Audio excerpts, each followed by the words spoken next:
I would say to not think of growth and compliance as opposing forces. Think of them as one and the same. Oftentimes, practices do all the work to grow their practice, and then they add compliance on at the end as like a task, if you will. If you build it all together, be very intentional about your EHR system that you choose. Make sure that it works with your specialty. Learn about compliance. Teach your team about compliance. If you do it all together, it will for sure help with growth.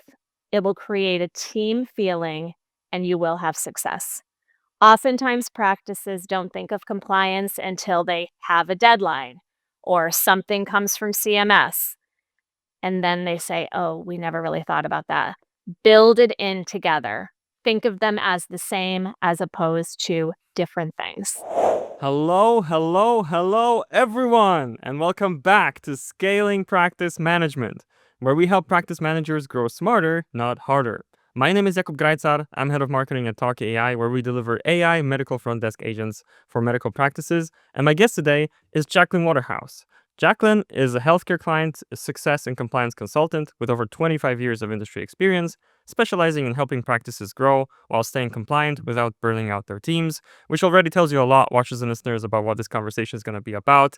Jacqueline, welcome to the show. Thank you for having me. I'm very happy to be here. Yes, I'm super excited as well. I just mentioned this before recording, but I don't have any qualms mentioning this on the recording as well. This is my last recording of the year, so it's very special. I love recording these episodes. I say that all the time, so it's a pleasure that we managed to squeeze one more in before the year's end. My holidays starting in like 4 days from now. I'm going to be off work for almost 2 weeks. I'm looking forward to the rest. Are you looking forward to the holidays too? Yes, my holiday starts in 4 days as well. I'm leaving for California, so I'm very excited about that. California. That sounds Yeah, nice. it's going to be beautiful. So I recently had a chance. I mean, this is a running joke already with my friends. I recently had a chance to visit Florida for the first time. That's where we met, right, at the conference. And yes, I really enjoyed, like, late November, warm weather. It was almost like summer, and swimming in the pool. That was so nice. So it sounds like a good time. Yeah, it was beautiful, and it's very cold here in the Northeast, so I am definitely looking forward to the Southern California weather for sure. Yes, exactly. So, there's a lot of things, Jacqueline, that I want to pick your brain on for this show, but I wanted to start with something that's a little bit more about you, a little bit more personal. So typically, as the watchers and listeners know, I keep asking the same question: what is the most fun thing you've done this year thus far? But today we're doing something different. We're breaking from tradition in this one respect, and I wanted to ask you a little bit more of a somber question. Maybe that's because the holidays are coming up. You've got a ton of experience in the healthcare space. So what I like to explore with people a lot is to find out about the why. Jacqueline, why are you in healthcare? What made you, enter the space? What's keeping you here? Could you tell that story? Yes, I can tell the story. It was a bit kismet. I started college determined that I wanted to be a teacher. That's it. I just wanted to teach kids, little kids. I started college, and in the middle of one of my summer breaks, I took a job at an ophthalmology clinic and fell in love. And that was it. There was no looking back. So onward and upward and taking care of people. It's really at the core of who I am. I saw what it brings to a clinic to have empathy and care and talk with people while also making them better, right? What could be better than that? And it just was rewarding and I never looked back. Okay, I So, see. But still, you stay within this industry for over 2 decades. I'm wondering, I think for uh, any chapter like that, I mean, this is more than one chapter, right? There must have been moments, and I do wonder about this for yourself. There must have been moments when it got a little bit tough, and maybe it made you think of switching. So what made you stay? What was constantly in the back of your mind that made you stay? it really never got tough, but what it did do was it evolved, and I think with the evolution, that's why it never became tough. I've always looked to the next step, right? So when I started small, working in a clinic, and then I moved on to assisting in surgery, and then I moved on to management within the clinic. And then in 1999, I moved on to start a new practice with a clinician. So for me, it's always been a forward moving trajectory. So there was never a thought about changing, and then I did a big pivot about 4 years ago when I went into compliance. But going into compliance just felt natural because I was taking all of my medical knowledge and just applying it in a different way. So yes, there was a large learning curve, but we can do hard things. Growth does not stop with experience. So, You know, the first thing that comes to my mind is it's hard to, well, maybe not that hard when you've got the right support around you, but it's, for example, it's hard to start a podcast from the ground up, to be honest. I mean, I do enjoy recording these a lot, but there's a lot of work involved, right? And kind of getting traction. This is episode number 16, if memory serves, already, of scaling practice management. We've already good for got, you. but yeah, we've got a nice track record already. So yes, we can do hard things, and it's really, really rewarding. What I wanted to ask about then, I definitely want to pick your brain about compliance and share some tips for practice managers as we go forward. But first, could you also share what made you make that pivot? Because you mentioned that already. Well, after spending you said 2 decades, it was really 3. Even though I look very young, it was really 3. I think it was just a natural thing for me to say, "Hey, I've achieved all of this. I've ran successful clinics." When the MIPS came into play, this new rule that was put into place by CMS, that also became part of my job when I was managing the clinic on some level. And it was just something I was interested in. So when the time felt right and I thought about remote work, I do like to travel. My children live on the West Coast. I thought this is a perfect opportunity for me to take my knowledge, shift it a bit so that I have more freedom, change my work style, and have more of a work life balance. It just all came together, but it took hard work. Without saying, changing, even though you have the foundation of knowledge, you're still learning a whole new thing, and compliance is very complicated. So it just, hard work, and it just sort of happened. Kismet, I guess. It was meant to be. Okay, you're mentioning that again. I'm not aware. I'm not familiar with the phrase kismet. Kismet is just a saying that means it's meant to be. It worked out. Like one thing happened, another thing showed up, and the two just came together. Hmm. I need to look that up. I've had a lot of what felt like kismet, if I'm understanding it correctly, over the course of, for example, this year. So yeah, that's a nice one. I always learn Ki something. Yeah. Yeah. Yeah. Kismet can mean anything. You can go to a coffee shop after we do this and Mm-hmm. meet a beautiful girl, and that's kismet. You can be looking on LinkedIn and see something that interests you and you pursue it. It's meant to be. That's what I believe. You know what's kismet? A friend of mine was walking her dog when I was looking for a new job, and I just mentioned that in passing. We spoke for like 3 minutes. Yeah, I think I might be looking for something new. She sent me a LinkedIn post, and that LinkedIn post was the job posting for Talkie, and that's how What I if ended you up here. Yeah, what if you didn't go for a walk that morning? Exactly, exactly. Yeah. All right, so now to get into the meat and potatoes of the show, so to speak. Before we start talking about compliance, although your answer might be related to compliance here, there's a traditional question of the show, and here I'm not going to break with tradition. You're getting it as much as everybody else. Jacqueline, what is your number one tip for successfully growing a healthcare practice? Well, that has changed over the years. If you asked me for 2025, what is my number one tip for successfully growing a healthcare practice, I would say to not think of growth and compliance as opposing forces. Think of them as one and the same. Oftentimes, practices do all the work to grow their practice, and then they add compliance on at the end as like a task, if you will. If you build it all together, be very intentional about your EHR system that you choose. Make sure that it works with your specialty. Learn about compliance. Teach your team about compliance. If you do it all together, it will for sure help with growth. It will create a team feeling and you will have success. Oftentimes, practices don't think of compliance until they have a deadline or something comes from CMS. And then they say, oh, we never really thought about that. Build it in together. Think of them as the same as opposed to different things. Okay, I really like that. I think an answer like that might invite some skepticism from some of the listeners. They're going to be thinking, nah, compliance is just a hassle. I never have time for it. Or it's something that just makes my life hard. How could it possibly drive growth or help drive growth? What would your response be to that? My response to that would be I agree on some level because remember, I can look at it from both sides. I've been in the clinic, right? And now I'm a consultant, so who enforces and helps clinicians, you know, take the complication out of compliance, if you will. I would say to them, I get it.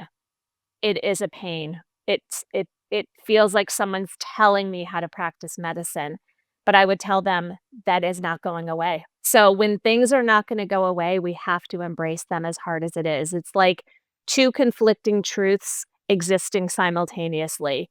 Yes, compliance is a pain, but it is not going away, so we have to move forward with it even if we don't like it. Yeah, some things I guess you have to accept and work through. Excellent. Thank you very much for that answer. Really philosophical, and we'll kind of keep it in mind. We archive all of those for the show. One day I'll do an ebook or maybe a book. That would be fun. With all the number one tips from the show. We'll call it scaling practice management, like the show. It'll be fun. It'll be on shelves. I'll be very proud. Always wanted to publish one. Anyway, Hopefully I'll be in the footnote. footnote. Well, we can talk about a blurb, but anyway. So I know that in the realm of compliance, there's particular topic of MIPS that you have particular expertise in, specialize in.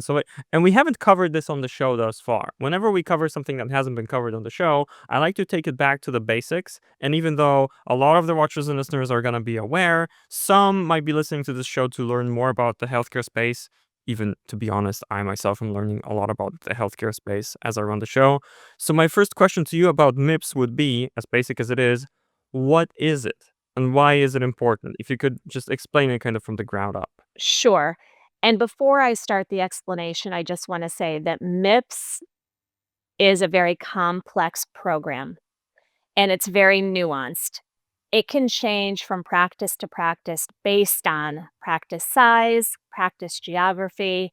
So, we're gonna talk about it in a traditional kind of overview, but listeners need to keep in mind that depending on their practice, there can be different rules and different ways that they need to approach it, if that makes sense. So, MIPS is an acronym, and in medicine, we love acronyms, but oftentimes we don't explain what they are, right? It stands for the Merit Based Incentive Payment System. It is a program that is run by Medicare. It was implemented in 2017. It started being talked about in 2015, but it was implemented in 2017. And basically, to the core of the program, it rewards clinicians for the quality of their care over the volume of their care. Okay. And it rewards them based on different categories within the program. And throughout the year, the clinician needs to follow these category rules and regulations. And that's why it cannot be an add on task at the end, because it's something that is a day to day process for all practices in which the clinicians are required to report in MIPS. I see. So if you could make that more concrete, I heard that, and correct me if I'm wrong, part of MIPS might be something as basic as whenever a patient comes in for a particular type of appointment, does their blood pressure get checked, for example? Is it getting done regularly? And that could be kind of one of the criteria in terms of compliance. So could you give more examples and kind of show the breadth of what kinds of activities fall under that? So within the program, there are 4 categories. The quality category is all about the day to day EHR documentation. Okay.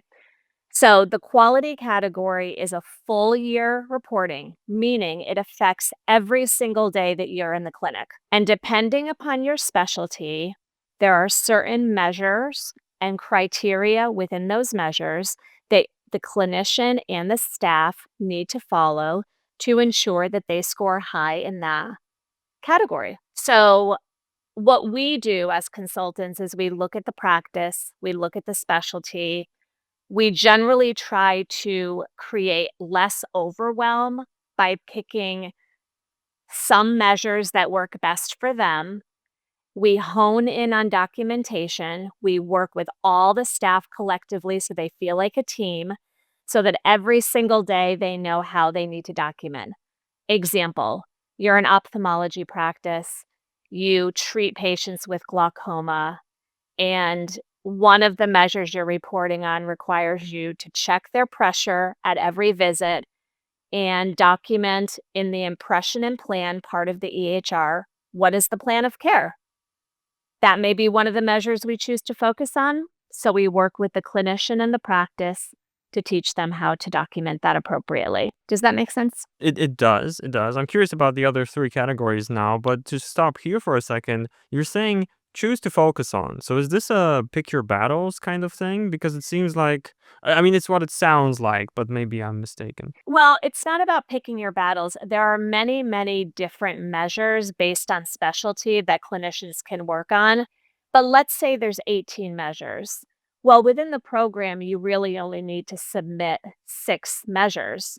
So, what we do as consultants is we take the complication out of it by saying, okay, this is your specialty, this is what you do. Let's pick measures that work best for you. Not 18 measures. We're going to pick 8 measures. We're going to learn how to document them and we're going to get the highest score possible for those 8 measures. What that does is it makes things less complicated. They have a planned structure in place starting in January because we know quality measures, the full quality categories, a full year reporting. And so every single day they know we're working on these 8 measures. We know we need to document it this way. So ideally, the score should be very high. So when you look at a specialty, there can be 18 different things that tell you how to document. Well, that's you learning 18 different measures is irrelevant. You don't need that many. So we simplify it. And we make it efficient by saying, let's focus on the ones that are best for your practice. That's why for every practice, it's different. Let's pick the ones that are important. It does sound a little bit like picking your battles or prioritization, right? Might be a better word for it. Yeah, it's prioritization because for one doctor who is a retina specialist, he may have different measures. For a dermatologist, if a dermatologist is doing surgery, they may have different measures. Some measures not all measures pertain to the specialty or the day-to-day of their clinic. Yes, exactly. I was just going to say I've got this open loop in my head. You mentioned four categories. We got Yes. one. Let's at Yep. least mention the other 3. And going back to the quality measure, it is a full year reporting period. And from my perspective, it's the most important in the sense of it brings everybody together like a team. The technicians, the clinicians, and in our work as consultants, we really meet with everybody so everybody's on the same page. They feel like a team, they tackle it together. You're mentioning that for a second time, and I already had this question noted down. Might as well shoot it. Why is it so important for the practice to feel like a team? It seems like you're putting a lot of emphasis on it. So why? Because I believe that when we act like a team in the clinic, we get better results. If you put these tasks on one person, they feel overburdened. When you put the tasks and include everybody in it, it creates consistency. It creates trust. All the technicians or the nurse practitioners, physician's assistants, they know the why behind what they're doing, right? And then they feel like a team. I believe that when you create a team, you have better growth and better results. I've seen it. I know it works. I've done it. I can definitely relate to that. At Talkie, we're not the largest of companies, not the smallest either, right? But for example, right now we're working on a couple of webinars that we'll be presenting just tomorrow and the day after, actually. So if you're watching this after it's recorded, I guess message me on LinkedIn for the recording. Yeah. And it is a team effort because while I'll be presenting, from the presenter side, I'm putting together the slides. The product team, for example, is working on the demo to show off our Talkie AI receptionists, as best as we can, and they can do a lot of great things right now. So anyway, not to get too self-promotional, what I mean is it does take a lot of different brains, a lot of different ways of thinking, a lot of different domains of knowledge to make great work happen. So I agree on that. And one thing, Jacob, to add to that is so many times if I start working with a new practice, I'll meet with what we call the point of contact. This one person in the practice that the clinician says, this is your responsibility. They show up and they are understandably overwhelmed. I would be overwhelmed, right? And I say to them this, let's set up another meeting with all the technicians. Let's review the measures. Let's look through the EHR together. They can ask their questions. They feel included. And it takes the burden off that one poor person who really doesn't understand compliance. They've just been given this task. And we'll talk more later on, I'm sure, about the potential loss and with the MIPS program, but that's a lot for a person to shoulder on their own. Again, team approach. I believe in it, hands down. The next category would be improvement activities. Improvement activities is a 90-day reporting period. And depending upon the size of your practice, you have to submit one or two. Again, MIPS is nuanced, lots of factors going into it. And an improvement activity, you submit it to CMS for the 1 year, and it shows the effort that has been put into the practice to improve processes and outcomes. Let me give you an example. One would be implementing a language line. Let's say you have a large Polish population or a large Mexican population that are coming into the clinic. If you want to do a great improvement activity, one of them is creating a language access plan. What does that plan look like? It can be a language line, it can be an interpreter services. That is an improvement activity. All practices have to do them yearly. It's part of the MIPS program. Again, you either have to do one or two. That is one of the 4 categories. That's extremely interesting. I mean, you mentioned multiple languages. Here, it does bring to mind just, asking for a friend, right? Would it be an improvement activity to implement an AI receptionist, specifically one that speaks multiple languages? Because ours, for example, speaks Spanish, Korean, Polish as well. Would that classify there? We've had long hold times on the front desk, so to serve the patients better, Yeah. that would fit. It would f Yes, the language access plan basically means how are you improving your process and outcome for patients who are non-English speaking. There's a checklist to fill out and then 4 different categories within that measure that you would create for your practice. You would submit it to CMS. I would obviously approve it because I look through it to make sure that it meets all the criteria, and that would be a great way to do it. But there are over 100 improvement activities. So no matter what your specialty is, and no matter, remember there's so many different specialties of medicine. So we're not just referring to one or the other. So there are many to choose from. And some practices have to do 2 in a year. So it's just important that that gets done. Yes, and that's one of the categories. I just wanted to say I could talk about this one category, I think, for a long time. So many various improvement activities. I already had an idea for a blog post popped up in my mind, like how to use AI to maybe tick off some of these improvement activities. I do want to keep it I want to get through the kind of hall of MIPS, right? But Sure. definitely something for a follow-up conversation at some point. Let's go to category number 3 for now. The third category is promoting interoperability. We hear the word interoperability a lot, and it is a category that it's a 6-month reporting period. So it's a chunk of time. And it's basically showing how your EHR how you use your EHR to share, store, all patient information. And when I say shared, I mean from one clinician to another, from the clinician to the patient, things like that. Within the promoting interoperability category, there are probably 5 or 6 subcategories that you have to do. So it is a time-consuming category that large practices have to do. They can't get away from it. But that's the importance of having a great EHR, because your EHR and its capabilities can really help you through that category. So, what would be an example of a specific improvement in this area? What would you report that would show that you check this box, basically? Well, it's not about improving, it's just about scoring well in all the subcategories. One example would be, I am seeing Mr. Smith today for X, and I am sending him to Dr. Joe, and he has this condition, so I'm gonna send all of his information to Dr. Joe through secure direct mail. That is one of the subcategories, okay? Another one is the patient portal. How are patients seeing their data? That's one of the biggest subcategories within it. So there are many subcategories. Electronic case reporting, the list goes on. There's just promoting interoperability is a complex category in itself. You could probably do a podcast on just that. And it is a 6-month reporting period.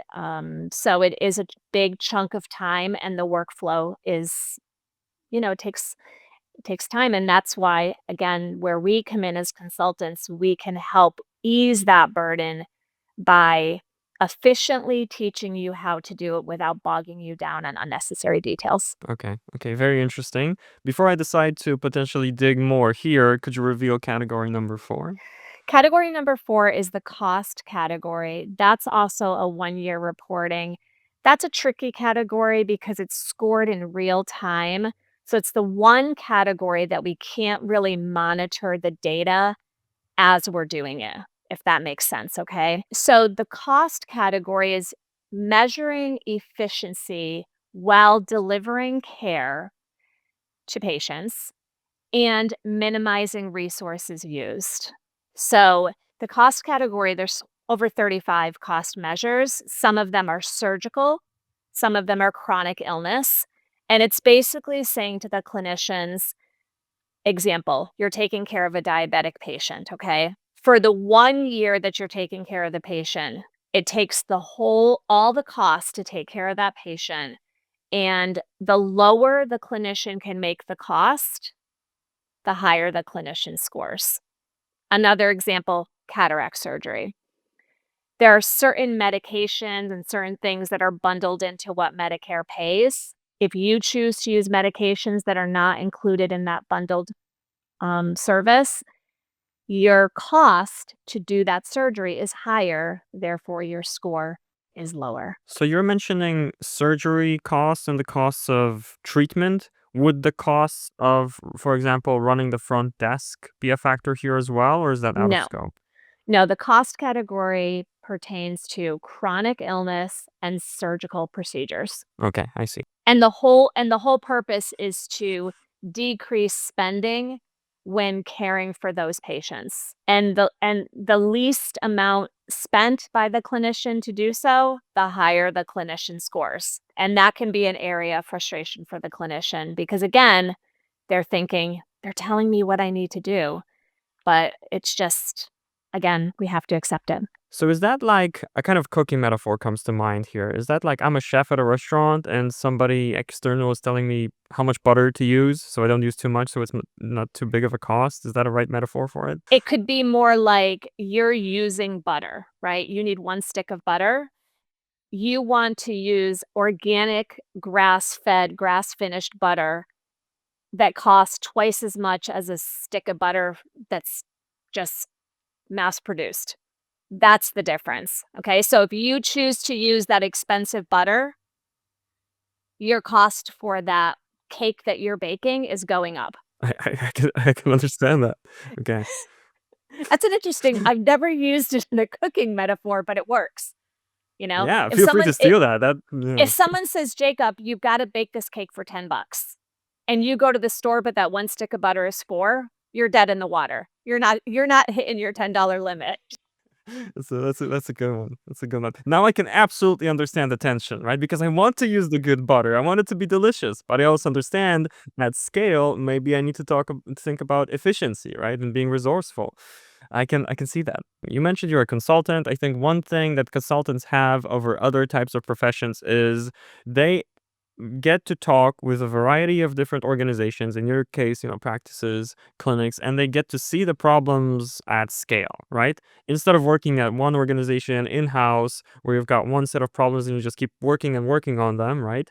You get to see what are the most common problems. So that's what my next question would be, within the conversations that you've had around MIPS, around compliance, where does it hurt the most? Which category is the biggest pain, the biggest frustration? If we were to solve one problem for the watchers and listeners, here on this call today, or at least give them advice to do so, what would that be? Man, that's a big question.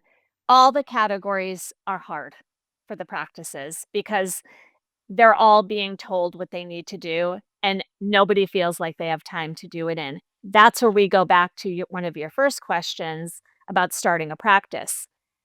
Make compliance part of the start, not a task on to the end. But as a consultant, what I love about it is we completely decrease the complications by implementing workflows that are the most efficient. I think for practices, where they get hung up is they try to do it themselves and it becomes a big, big, like dark cloud over their head because there's just so much to learn. We have almost a decade of experience under our belts. We've pretty much seen it all. We've had complex scenarios that everyone's scratching their head at, and we solve them. And I think that's just the key. I think the key is asking for help instead of trying to take it on yourself? I absolutely understand that. And by the way, watchers and listeners, if for any one of you this sounds interesting, like something to dig in, there will be contact information for Jacqueline in the show notes of this recording of this podcast episode, so you'll be able to follow up on that. I wanted to challenge this just a little bit though, because I mean, ask for help is a good piece of advice. Some people might take it, others even if they are going to ask for help at some point, maybe they're not ready yet, or they just want to at least improve their standing, a little bit on their own. So I wonder what you would say to them. I'm assuming, within the consultancy, there's some kind of process that you take them through, maybe some kind of questions that you ask them, and they could already be mulling these questions in the back of their head, as they tackle this problem. So if you could give us a peek behind the curtain, what would you try to put in their heads? Well, I would first tell them and teach them about the potential problems with the MIPS program. Okay. It is it can heavily impact your revenue, okay? And I've worked with many practices who show up because they have made mistakes. And mistakes with this program can be very, very expensive. So there are penalties involved. There's penalties and there's rewards. The better you do, the more money you get. So let me just go back a little bit and say that the MIPS program is a budget neutral program. Okay. So the clinicians that score well, that get a positive payment adjustment at the end of the year for doing all of their tasks and documenting like they're supposed to, they get a bonus. But their bonus comes from the clinicians that score poorly. So basically what Medicare is doing is just redistributing the money. Medicare is not paying anything out of their pocket.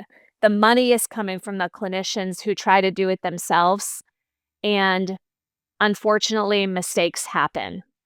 And if they have to pay a penalty, depending upon how much Medicare they bill out yearly, that penalty can be very high. So what I say to practices is this: think about the potential loss if there is a mistake made. So let's say within a clinic, the doctor says, you are in charge of compliance. We're not hiring a consultant. We're not paying X amount of money. We're not doing that. But if the potential loss is $90,000 if a mistake is made, sometimes you just can't afford not to have the consultant. Does that make sense? Yes. Yeah, it definitely does. Yeah, I can definitely feel that. Did I answer your question? Partially, I think. Okay. It definitely increases the motivation to get involved and to tackle this compliance program. And it's good that you mentioned that. I was not aware that this program is budget neutral, as you said. It's a very interesting mechanism. Another thread that I kind of caught as you were speaking is you seem to be talking about compliance as something that practice managers or people running a practice typically leave aside as something separate, and you seem to be advocating for like incorporating it into the daily workflow of the practice. And I was wondering if we could talk a little bit about that. So instead of something that you think about at the end of the day, at the end of the quarter, at the end of the year, what are some ways that practices could think about compliance? I don't want to say on the fly, but kind of continuously to just improve their situation at the end of the quarter or at the end of the year. Okay, so let's go back in time a little bit with compliance. Remember, HIPAA and OSHA are compliance as well, right? They have to think about that all the time. They have to be HIPAA compliant, OSHA compliant, but they've been dealing with this for a very long time. Those standards have been in place for a long time. MIPS is sort of in a way in its infancy. We haven't even hit the 10-year mark, and it's ever changing. It's going to be changing in the next few years for sure. We know that. I think we've talked about that a little bit with daily workflows. So to take the burden off, learn about ahead of time what you need to do every single day in the clinic. Now we're coming on a new year in January. January is a perfect time to sign up with a consultant, learn what we need to do, and get ahead of the game. Choose your measures that you document well and focus on those. It's just about simplifying the process. If practices wait until August and go, wow, our quality score is really bad, you can't recover from that in August, and then you're facing potentially, not hitting that positive mark. You don't want to be in the negative. I understand. So could you talk about examples of changes that you've helped implement, for example, or maybe changes that you've seen that would help in this day-to-day operation to help ensure compliance? As you mentioned, some of these other programs, they're much more mature. They're more naturally in the backs of minds of practice managers. This one isn't. So how do we actually? What does it look like after this change happens? After people have MIPS in the back of their minds? What it looks like is the clinicians and the technicians know what they have to do. They maximize the ability of their EHR, and it's honestly not that complicated once we break it down into easiness for them, right? Is easiness a word? But anyways, so we would look at the practice, and we would meet with the technicians and say, "These are the measures that we're gonna focus on documentation." We even go into their EHR with them and walk them through the documentation process. We record these calls, we give them the recordings. If you do that in a month, they're doing it without even thinking. And then by June, mid-year, your quality score is excellent. I mean, it's all about using your EHR to the best of its capabilities and having somebody knowledgeable who can really simplify the process. If you go into this without a knowledgeable person, there's a lot of guesswork involved with that. I see. So that makes me very curious, actually. If you could make that even more specific, I imagine it's almost like marketing consulting, right? I look into their marketing system and it's like, oh, you're not using templates, for example, right? 9 times out of 10, I look at a system and I would see they're not using templates, that they could make your life so much easier, and then the whole conversation starts.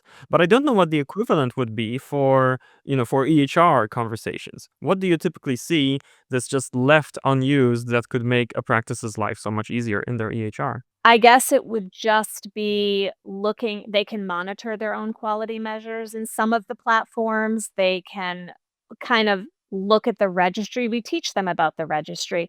We didn't talk a lot about data, but for the quality category where the documentation comes into play, that data is pushed over to a registry, or sometimes EHRs have capabilities where you can do it right out of the EHR, which is really nice. And we can teach them how to monitor their own scores, and then they see their own progress. When it comes to promoting interoperability, we can work very closely to show them workflows that are much easier than maybe what they were doing before because we have sort of done the hard work by figuring out the ways that it's easier. And then, so we kind of talked about the technology layer of things. Aside from the EHR, I'm trying to find out what's there in terms of like the landscape of what these improvements look like, because I'm trying to see the picture, right, of what it looks like, when these improvements are actually in place. So, is there anything else that's either on the technology side or maybe on the process side that's typically missed, and improving those would help with compliance with hitting these measures? Well, there's many things that are missed, and that's when clinicians incur negative adjustments. They miss categories. They miss certain parts of the subsets of promoting interoperability, and then their score is poor and there's no recovering from that. Talking about the cost category, we educate clinicians on medications that they should maybe try not to use to keep their cost lower and their score higher. It's really honestly, like I said, MIPS is very complex, and every practice has a little bit of a different approach that needs to be looked at, and it's just about educating them about the program and what their clinic needs to do so that they score high to ensure a positive payment adjustment. I'm looking at the time here. Unfortunately, we don't have that much of it left for this particular conversation. There's a lot of depth to explore here, but we need to focus on the most important things here. So I am inclined to ask. I mean, obviously, this being the year 2025, AI comes to mind, right? Oh, I wonder within definitely. these. You're getting an AI question on a podcast. How interesting. Yeah, How surprising. definitely. So I'm wondering within these conversations, not to be kind of too ironic about asking that question. It is important. It is an important It's shift. very important. So Yeah. does AI come into these conversations? What's being said typically? Is there still skepticism? Do you see an opportunity yourself here from the perspective of your, many years of experience? Of course, I see the same skepticism with artificial intelligence as I did in 2025, I'm sorry, 2005 when we implemented EHR. The day that I went to work as a clinic manager, holding my paper chart to my chest like it was everything and being told we are implementing this EHR, I literally went in the bathroom and started to cry. I'm like, this is never going to work. This is complicated. This is too much. In less than 3 months, I was in love with the EHR. Never looked back because EHR is so incredible. It really makes everything in the clinic work more efficient, patient care. It takes so much burden away. Artificial intelligence is the same thing. Right now, everyone is scared. Why are they scared? Because they don't understand it. There are some platforms right now of EHR that are implementing artificial intelligence in incredible ways. And I think that it's, again, just like the MIPS program, just like electronic health records, just like OSHA and HIPAA, it's not going away, right? My advice to practices would be to start small. Okay. We use AI on a small scale. It doesn't take the place of anything large that we do right now. That will change probably, but it helps us in small ways that makes us more efficient. From a clinic standpoint, I would say embrace it, start small, use it to enhance what your staff is doing, not replace your staff. And I think in 5 years, we are all gonna accept it like we have everything else that's been hard. I la an example would be this. Last year, when I was introduced to AI, I'm like, "No way am I doing this." Now, I won't disclose that I literally talk to my ChatGPT, but I do. Like, it just is what it is. I mean, it's incredible. You write a great email and you're like, "Wow, this email came out awesome." AI makes it just a little bit better. You can record meetings. If I'm on a meeting alone, you can record the meeting, and the AI app can help you not miss a bullet point. It's really incredible. If you asked me a year ago, I would have been like, "No way. I'm not doing that." And now I'm learning to really appreciate the parts of it that I know, and I know in 5 years it's gonna look very different, and I'm here for it. I really love the message. I love the positive message around AI, and I do talk to my ChatGPT as well. I vent to my ChatGPT as well, and I do collaborate with it. Yeah. Everybody talks to their ChatGPT. They just it's just the ones that admit it and the ones that don't. Yeah, yeah. It's like with Britney Spears, you know.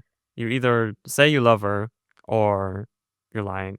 Anyway, it's just what's said in my parts. Anyway, so to finish this off, I would say you mentioned about the AI functionality within the EHR. I just wanted to give a shout out to vendors like Talkie, but also others. A lot of them I met at the recent conference I attended that just plug into the EHRs for a variety of different problems. What we solve is front desk, phone call, and just patient inquiry overwhelm, right? So if you want to focus on a specific problem and try AI for that, there's a lot of vendors, a lot of organizations, a lot of companies you can talk with, including our own.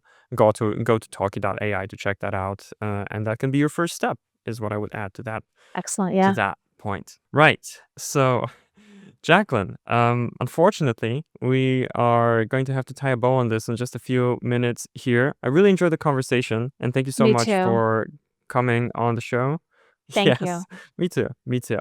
I've been looking forward to this. And could you just tell the watchers and listeners where they can find you, how they can get in touch? I'm on LinkedIn.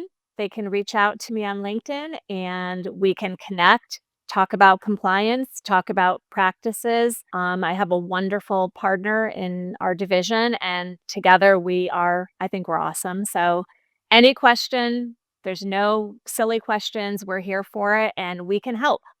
So, my takeaway, compliance works best when it's built into the day to day. Okay? Not a task at the end, when it's built into the day by day, and we can do that. I often ask about it, what's like kind of the final thought, the takeaway. I'm glad you've thought about that one in advance. Thank you for adding that. So definitely the links to Jacqueline's LinkedIn, etc., will be added to the show notes. And by the way, in writing the show notes, I also do employ a little bit of AI. So if you've liked the show notes ever for the show, then that's a use case as well. As for us, definitely follow Talkie as well. Follow the show, Scaling Practice Management. We would be very grateful, especially for your subscriptions and likes on YouTube, for your ratings and follows on Apple Podcasts and Spotify. We're trying to build the show, make it bigger and better in 2026. That's definitely one of my goals. And hey, we just added another awesome episode to the roster. Thanks to you, Jacqueline. So thank you again for you. Thank you. Thank you. It's been great, and you are lovely, and, anything that comes up with compliance, you can always reach out. I'm here for it. Awesome. Yes, yes. I think we'll be in touch after Oh, this. for sure. So, Yeah. yes. So, thank you, Jacqueline, for being on the show. And thank you, watchers and listeners, so, so, so much for joining us here today. That'll be all for today. And I'll see you in the next one. Have a great day. Bye bye.